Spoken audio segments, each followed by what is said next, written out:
Israel was completely behind the October 7th attacks, organized, funded, and enabled by Israel. These two Israeli army veterans want us to know that the whole story of October 7th is a lie, and they are furious about it. Israel is probably the most advanced surveillance state in the world, and the Gaza border is probably the most heavily surveilled. I know all these things firsthand because I served on the Gaza border. Do you know how long it takes an attack helicopter to get activated and blow up any one of those tractors or pickup trucks? Less than 5 minutes. It could have been a matter of 5 minutes before the whole thing was upended. I'm sorry, that's an inside job. I am an Israeli. I live in Jerusalem. I was serving in the army. I was in the intelligence unit.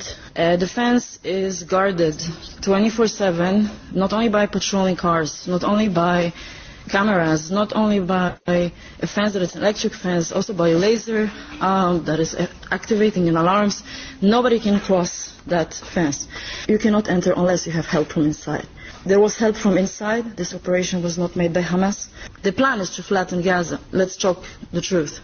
These two Israeli army veterans are mad, and they say Israel's defenses should have stopped the invaders. Let's look at these supposedly impenetrable border defenses that they are talking about, shall we? The wall is steel-reinforced concrete, 20 feet high and 22 miles long. In front of it is a minor fence, and behind it is a $2 billion electrified steel fence. Every few hundred yards there are machine gun turrets, patrolled 24/7 by soldiers, all of it backed up with an array of devices for detecting anyone approaching the fence.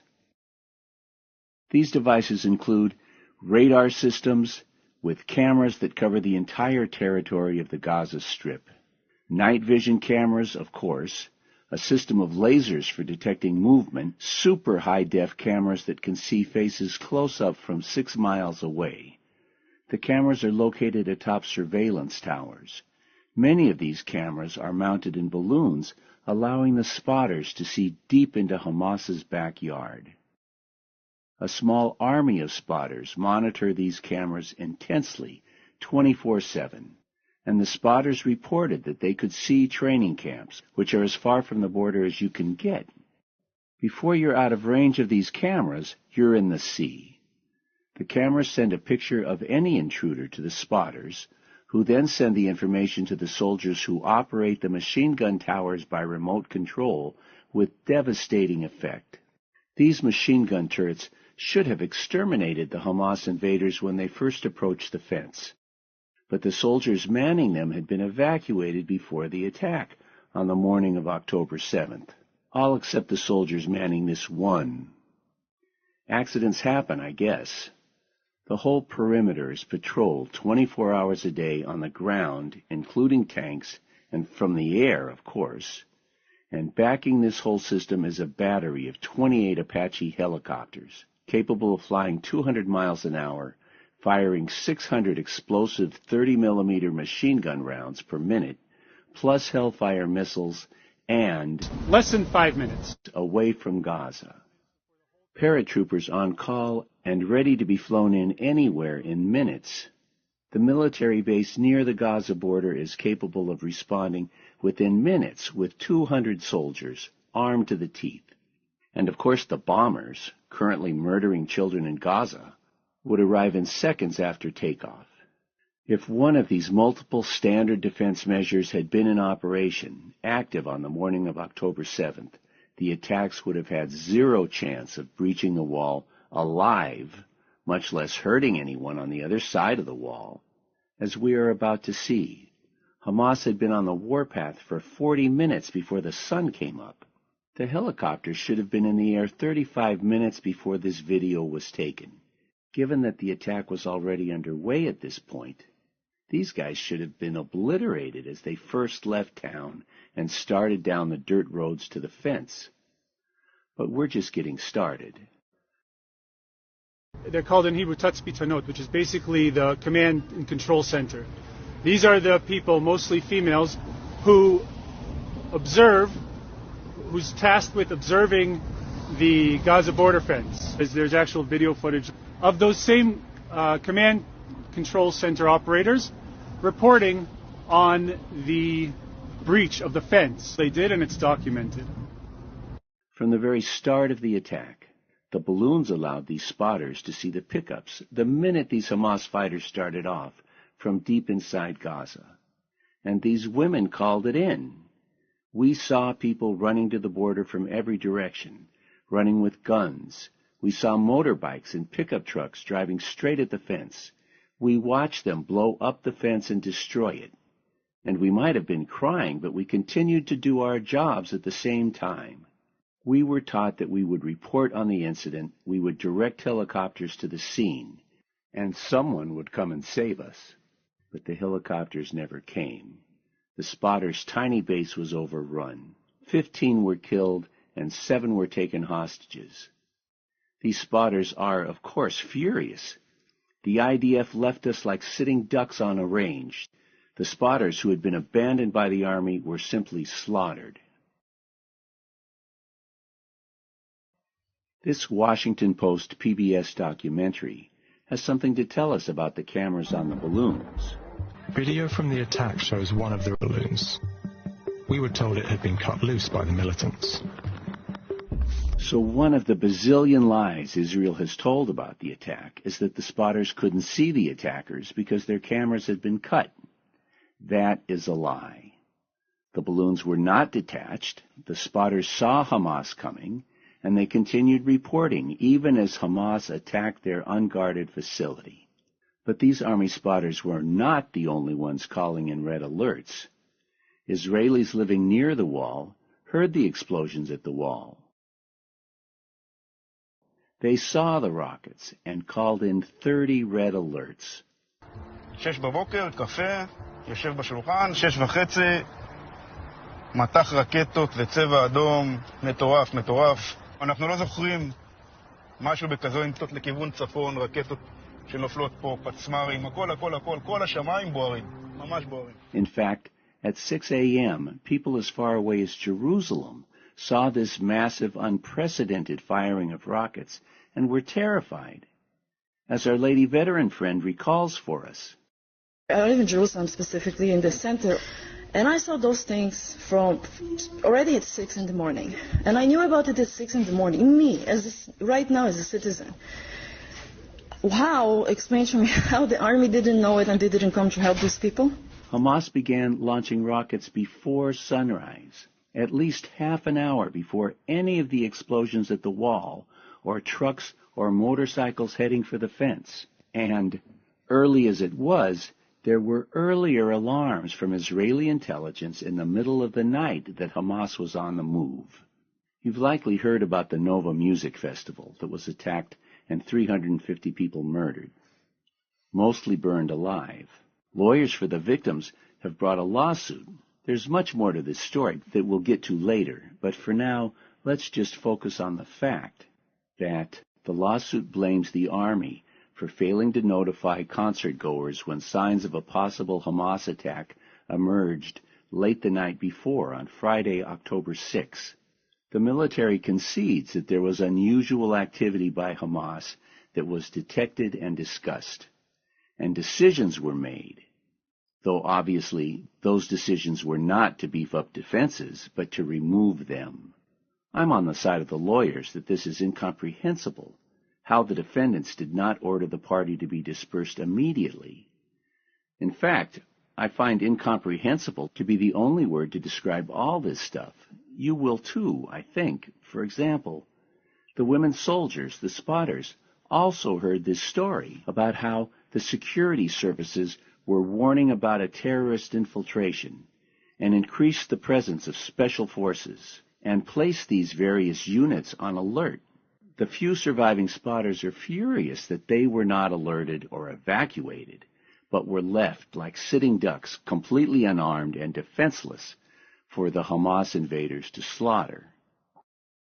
You may not be surprised at this point to learn that this warning, Friday night, was also not the first alarm.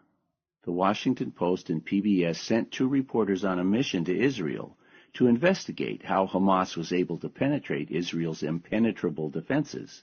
One of the first things they learned, however, was the fact that detailed plans and all sorts of training videos had been posted online in the weeks before the attacks. A plan that, as we discovered, had been brewing in plain sight. When I first saw this video, I was like, oh, this is video from the day of. Like, how did they get this produced out so quickly? And then once you look closer, it's obviously a training video. Our investigation found multiple videos recorded by Hamas detailing their planning measures.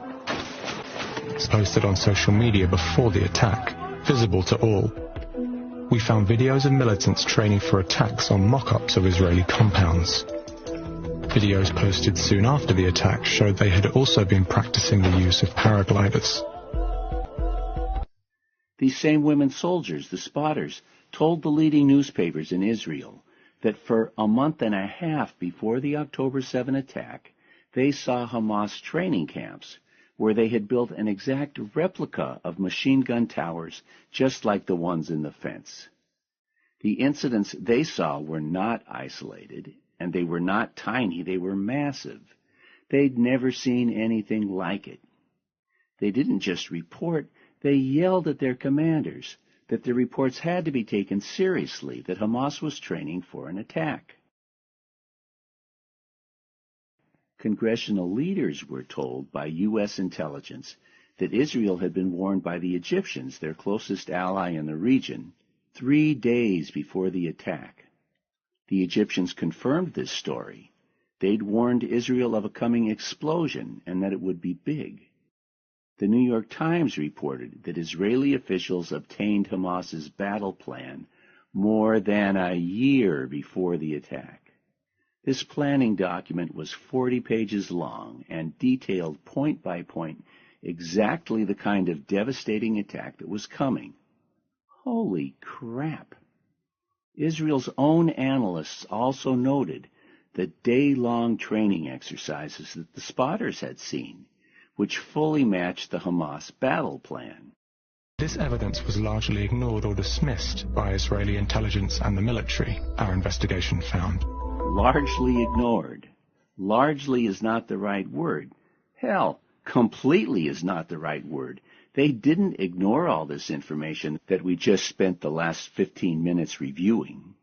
As we are about to see, they very much responded to it by withdrawing 99% of the defenses, leaving those individuals that the Israeli Secret Intelligence Services, the Mossad, had chosen to die, completely unprotected, lambs chosen to be slaughtered.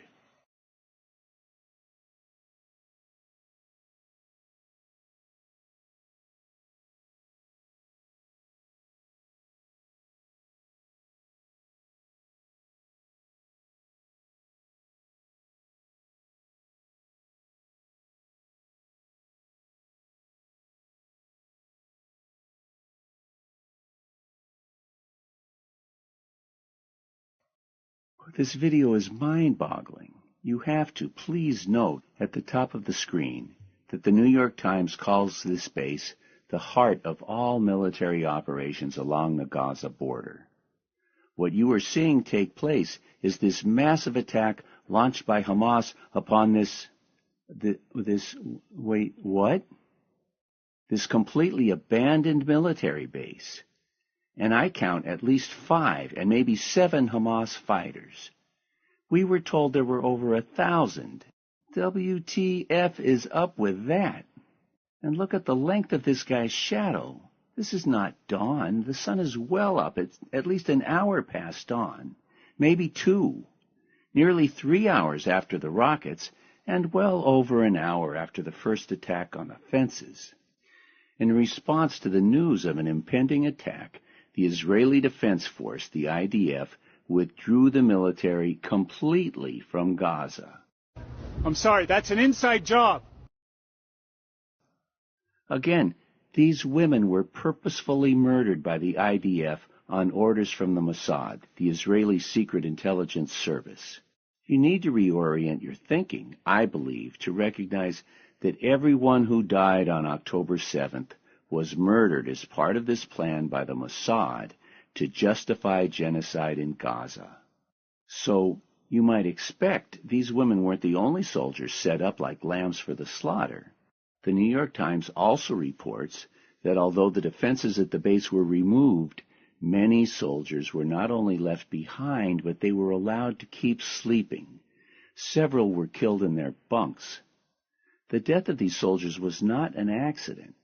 Where was the IDF? Asked the New York Times.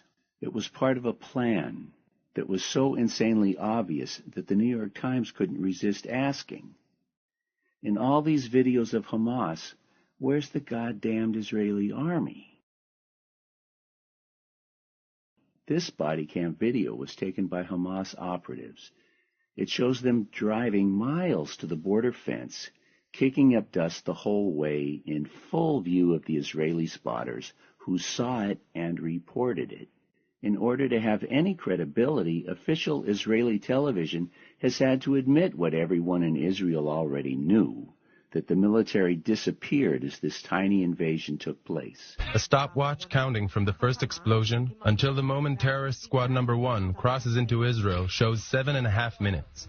In that time, they meet no Israeli resistance. Let's revisit this crucial point. At this point in the video where we see this explosion in the distance, terrorist squad number 1 had already been on their way for some time, and the spotters would have seen all of their movements. So, the spotters said that they gave warning to the IDF immediately, and this would have been well over 7.5 minutes before Hamas arrived at the wall. And yet, in that time, they meet no Israeli resistance. And what about the machine gun towers placed every few hundred yards, one of which we see in action here?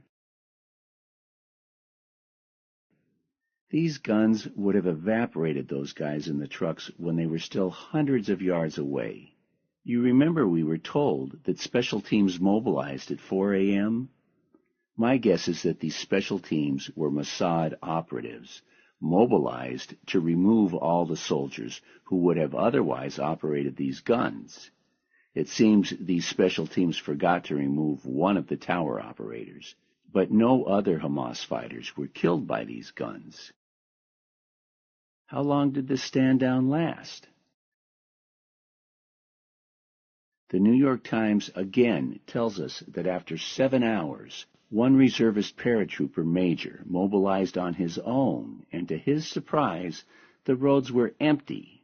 7 hours into the fighting, there was no visible military response. Good gravy!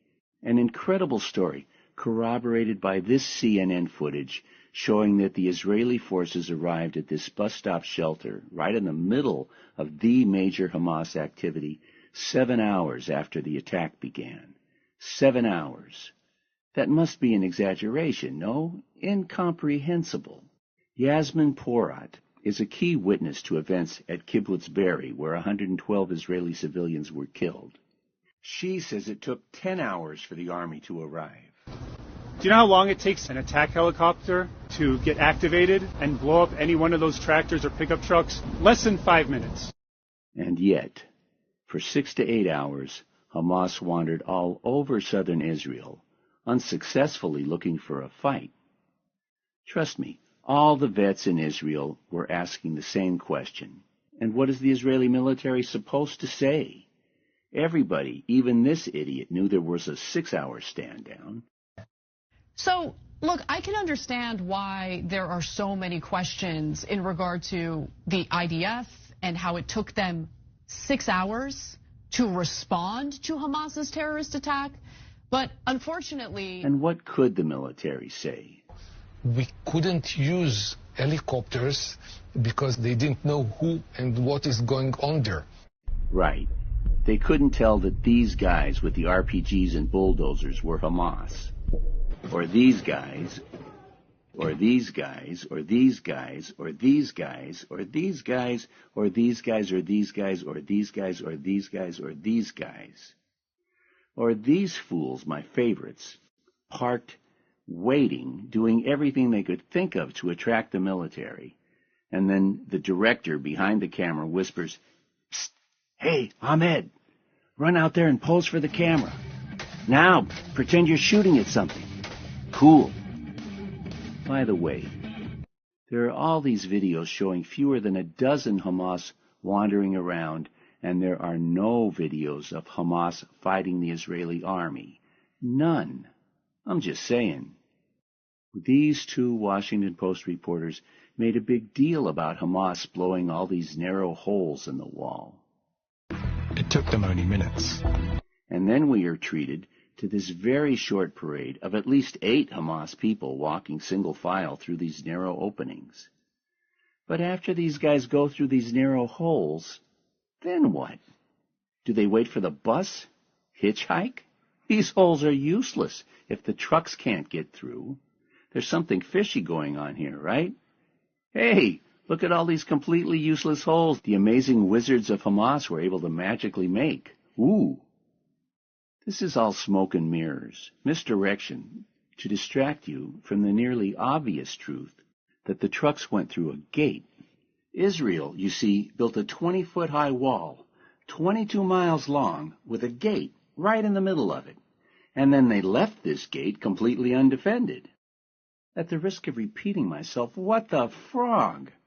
And look at the welcoming committee that received these 2 trucks, carrying 1,000 soldiers each. Mossad operatives opened up gates in the wall to allow the trucks through. You just saw it. They opened up gates in the wall, and then they guided the Hamas trucks through. That's how the trucks got through the wall. Good luck finding that fact anywhere. Go pay for this video right now. There was help from inside. This operation was not made by Hamas. This operation was an operation that was an excuse for a bigger cause. Jeffrey Sachs is a world-class economist, a UN official promoting sustainable development, a Columbia professor, and an important truth-teller. What is one of the dark truths that is known to experts and should be known to the public is Netanyahu played with Hamas. He built Hamas. He supported Hamas. He gave Hamas the base in Gaza because he wanted to weaken the Palestinians in general, because he's been playing a game all along to avoid a Palestinian state. And you can read about this everywhere now. This is even told by his own political associates. Let's start with this one point. You can read about this everywhere now. This is even told by his own political associates. Sachs is a very well-respected, established policy advisor. John Oliver is surely less serious, but he's much more mainstream. He wins the Emmy for his category every year. And listen as he makes all the same points as Professor Sachs. But Hamas branded itself as the party of resistance to Israel and undermined the peace process with a long series of attacks and suicide bombings. Netanyahu's political career seemed dead, and it wasn't until a series of bus bombings by Hamas in Israel as part of their own efforts to derail the peace accords that Netanyahu was first elected prime minister.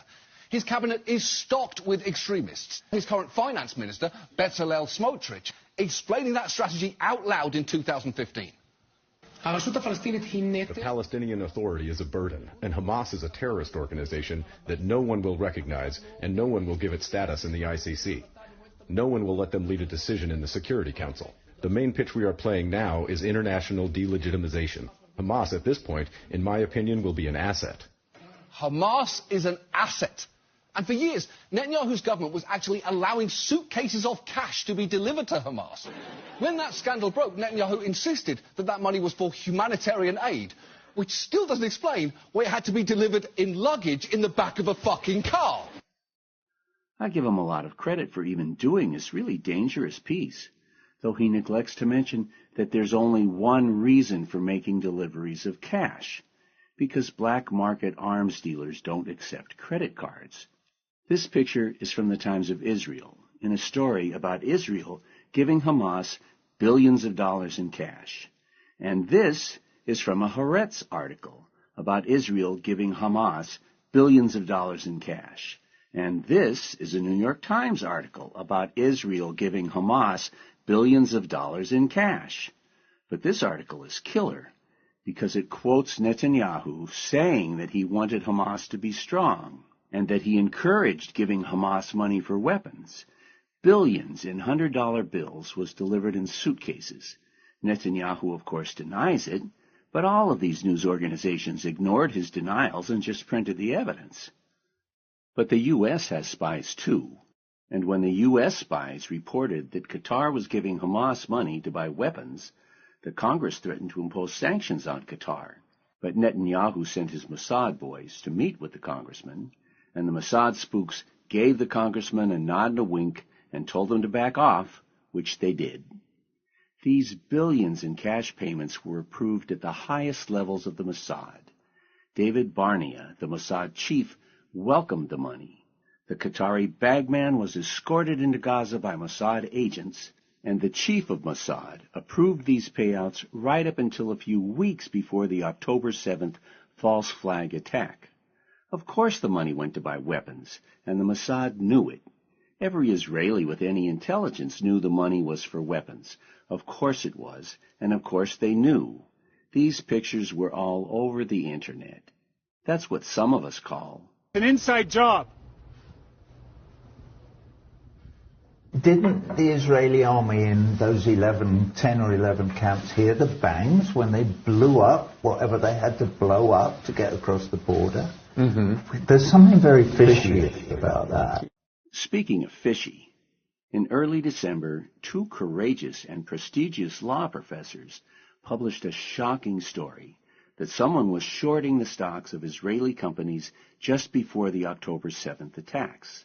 That is, on October 2nd, millions of dollars in bets were being made on dozens of Israeli stocks, betting that they would go down in the following week on dozens of stocks. The bets on just one of these dozens of companies made the criminals $10 million.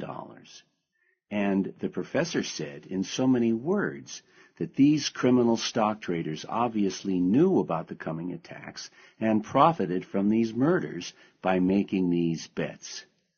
The story made news, sort of. You never heard it. These two heroes told CNN that what they found was the tip of the iceberg. CNN looked for someone to criticize them, but all they could find was this Yale law professor who called the article shocking and called the evidence in the article strong.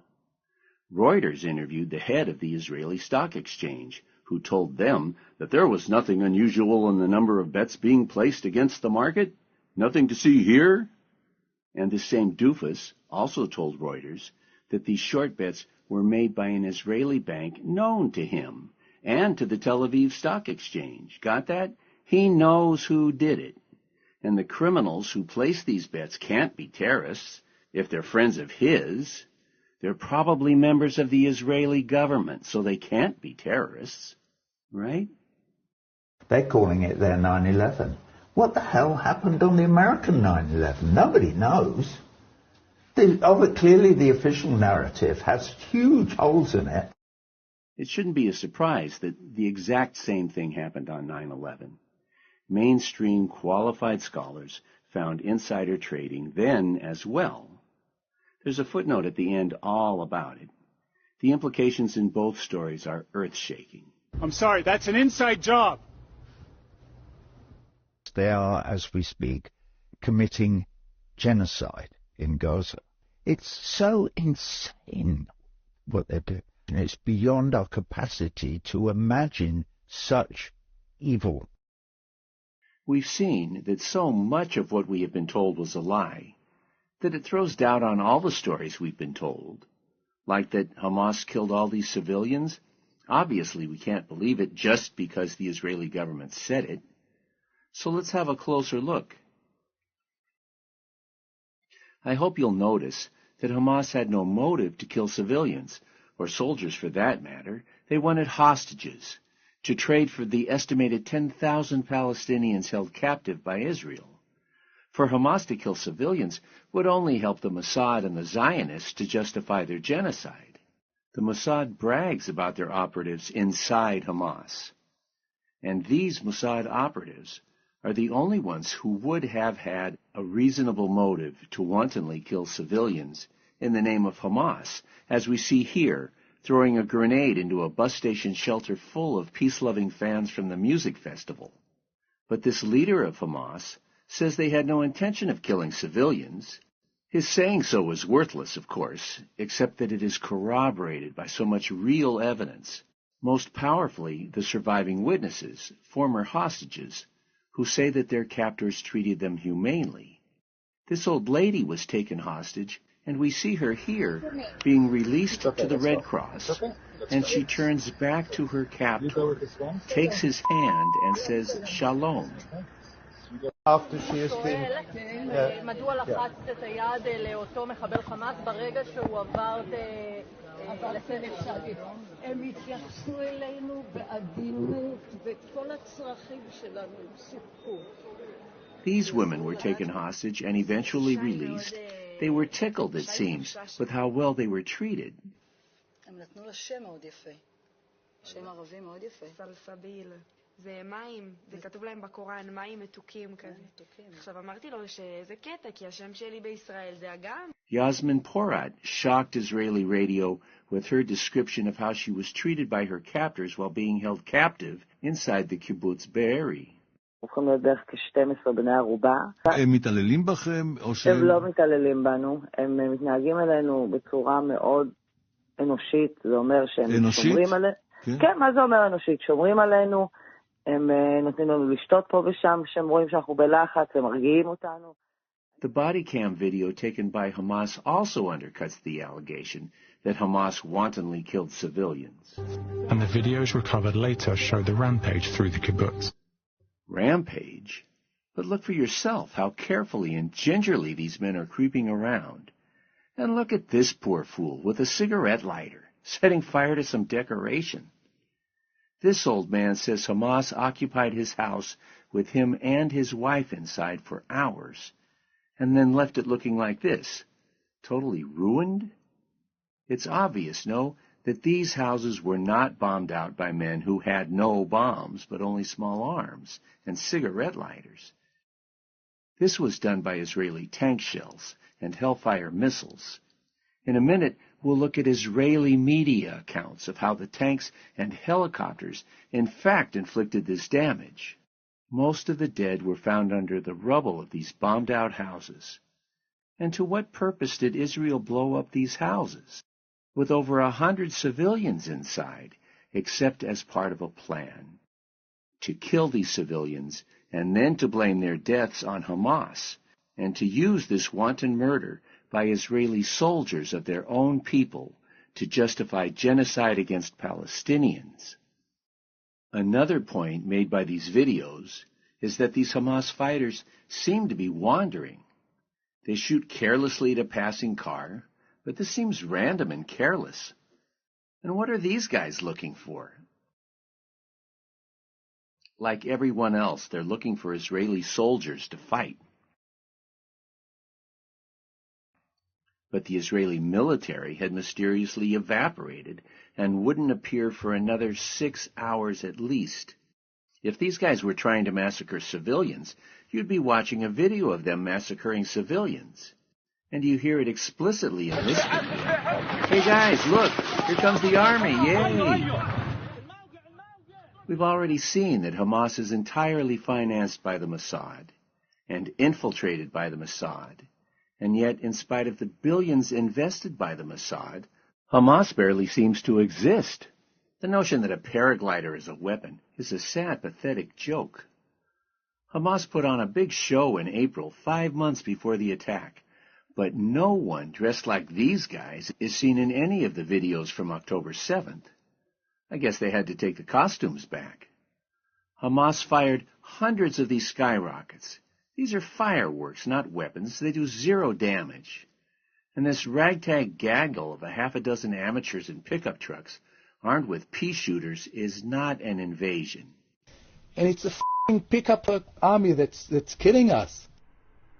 At noon, the Israeli military Southern Command, the people in the center of the action, assessed that 200 Hamas had entered Israel. Most videos show fewer than 10 gunmen. None shows more than 12. And for this staged show, the photos show 20 or so. This one shows about 40. My estimate, based on what I see in the videos, is that there were fewer than 50 altogether on October 7th. And it's a pickup army that's killing us. A kibbutz is a commune. The residents are communists. They are the left wing of Israel. They believe Israel can live in peace with Palestinians by helping the Palestinians form a Palestinian state. These peaceniks are hated in the extreme by Netanyahu and his gaggle of racist, bloodthirsty Uber-Zionists. The Nova Music Festival also was a peace festival, attended by the younger kibbutz crowd. There is no group of people on the planet whom Netanyahu would rather see dead. I'm not a fan of numbers games, especially where the numbers come from sources I regard as liars. But the numbers from the lying Israeli government are all we have to work with, and taking the numbers given to us by these lying monsters, using their numbers, it appears that the IDF killed virtually everyone who died on October 7th. They now say that the total number of dead is less than 1,200, and they say that of these 1,200, 700 are police and military. So, 1,200 total minus 700 military leaves around 500 civilian dead. The total dead from Kibbutz Be'eri is 112, and the total murdered at the music festival, we are told, is 360. The total number of civilians killed anywhere, then, besides the Nova Peace Music Festival and Kibbutz Be'eri, is 28. This little numbers display suggests, then, that all the Hamas fighters we've seen, roaming all over southern Israel, shooting randomly at civilians to get them to call the police, and all of the hours and hours and hours of unhampered wandering and shooting, this math display suggests Hamas killed something around 28 civilians, which corroborates what the Hamas spokesman said about not killing civilians, and these numbers corroborate what our 4 former hostages told us. In fact, each fact corroborates the others. We've already seen that Hamas did not have the weapons to destroy these houses. And this witness, Yasmin Porat, not only confirms how well she and the other hostages were treated, to the shock of all who heard her, she says that the vast majority of the killing was undoubtedly done by the IDF. ואחרי שעתיים שאנחנו נמצאים שם עם החוטפים, מגיעה המשטרה, מתנהל קרב ירי שהמשטרה שלנו מתחילה אותו, ויש 5 בני ערובה ששוכבים, או 6, על האדמה בחוץ, ממש כצאן לטבח מול הירי של הימ"מ שלנו והמחבלים. הטרוריסטים ירו בהם? לא, הם נהרגו מהחילופי ירי, תבין שהיה חילופי ירי מאוד מאוד קשים. זאת אומרת, יכול להיות שזה כוחותינו ירו בהם? חד משמעית, הם חיסלו את כולם, כולל הבני ערובה, כי היה שם חילופי ירי מאוד מאוד קשים. עזים של טנק שירו לתוך הבית, שזה בית קיבוצי קטן, זה לא איזה, רואים את זה בחדשות. כן. זה לא מקום גדול. וברגע הזה כולם נהרגו, היה שקט. כולם נהרגו? מהחילופי אש. מהחילופי אש, כלומר יכול להיות שגם זה מאש כוחותינו? חד משמעית. כן? This is worth repeating, but let's definitely not miss her confirmation that a tank destroyed the house that she'd been in, and everyone in it. And finally, Haaretz, the most respected news source in Israel, interviewed a witness from the same kibbutz, and, according to the newspaper and their witness, 2 days after the attack started, the tank commanders decided to shell the house and kill all their occupants. The price for this decision was terrible, at least 112 people. Right here at this one kibbutz. They couldn't wait them out because, murdering their own people and blaming Hamas to justify genocide in Gaza, that's how they do it. It's kind of their thing. It's beyond our capacity to imagine such evil. Now let's remind ourselves that lawyers representing 42 survivors of the music festival are suing the military for failing to notify the concert organizers that the night before there were signs of a possible Hamas attack. The lawyers learned that the top security officials held 2 emergency meetings at 3 a.m. on Saturday, 3 hours before the rockets announced the beginning of the Hamas attack, the Mossad operation. The lawyers wrote that this failure was incomprehensible. Well, they hadn't seen this video, which I think makes this failure completely comprehensible. It's beyond our capacity to imagine such evil. Not anymore, it's not. Sadly, there are still more opportunities for us to learn to comprehend such evil. You see, with all these reports of an insane increase in Hamas activity near the border, only 2 days before the festival was planned to start, the location was moved right up to the border. And, it seems, all the local military people in the Gaza division opposed holding so large a festival so close to the Gaza border. It was just unnecessarily dangerous, and they were overruled by the higher-ups, who were the guys receiving the reports from the spotters of all the increased Hamas activities. We've seen all this evidence showing that Hamas doesn't kill civilians, and that the IDF does kill its own, firing tank shells into houses full of hostages, deliberately leaving their women spotters like lambs to the slaughter. And as the weeks passed, insanely incriminating stories continued to come out, especially in the Hebrew language press, about the slaughter of festival goers by the Israeli helicopters. The command to attack and slaughter civilians came from the military's high command. In an interview with Israel's Mako news outlet, one Apache pilot reflected that he knew that many of these vehicles may have contained Israeli captives, but he chose to open fire anyway. The Apache pilots testified that they fired a huge amount of munitions, emptied the belly of the helicopters in minutes, flew to rearm, and returned to the air again and again. The Apache helicopters appear to have focused on vehicles from the Nova Electronic Music Festival and attacked cars with apparent knowledge that Israeli captives could be inside. They also fired on unarmed people exiting cars or walking on foot through the fields. You read it, now see it.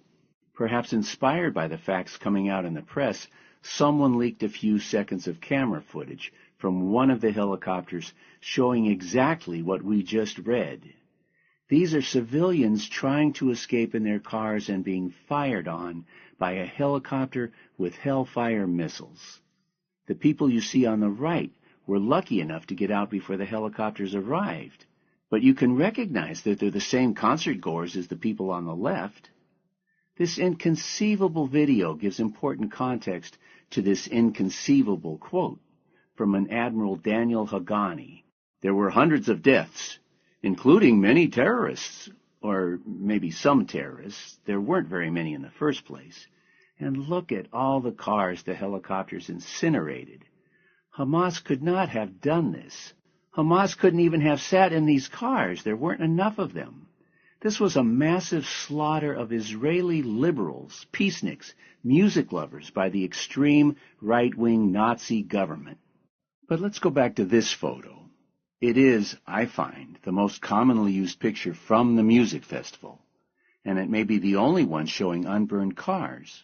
But now, with all this background that we've been developing over the last 40 minutes, and with a little close examination, we can reliably infer that these cars were assembled here for this photo by the Mossad.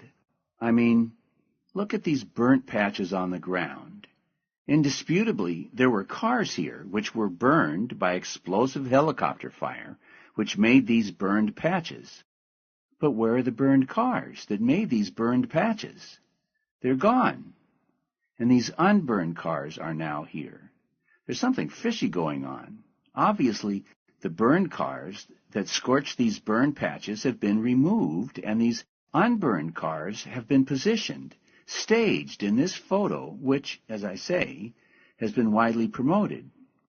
It would be stupid and irresponsible not to conclude at this point that this staging, the removing of the burned cars and the repositioning of unburned cars, was done to hide what really happened. Of course it was. The IDF helicopters arrived and slaughtered the last 360 people trying to leave. An unstaged photo taken right after the helicopter attack would show these burned-out cars lining the road, with burned-out festival goers inside them. So the Mossad had to completely deconstruct and then rebuild the scene and then photograph it, which is what they obviously did here. To me, this analysis feels like an indisputable fact. And now we can piece together why they did it, now that we know the incredible crime they are covering up. For the plan to succeed, hundreds of Israeli civilians had to die, and hundreds hadn't yet died anywhere else in Israel before the helicopters arrived at the music festival. For the plan to flatten Gaza to succeed, the people in these cars had to die.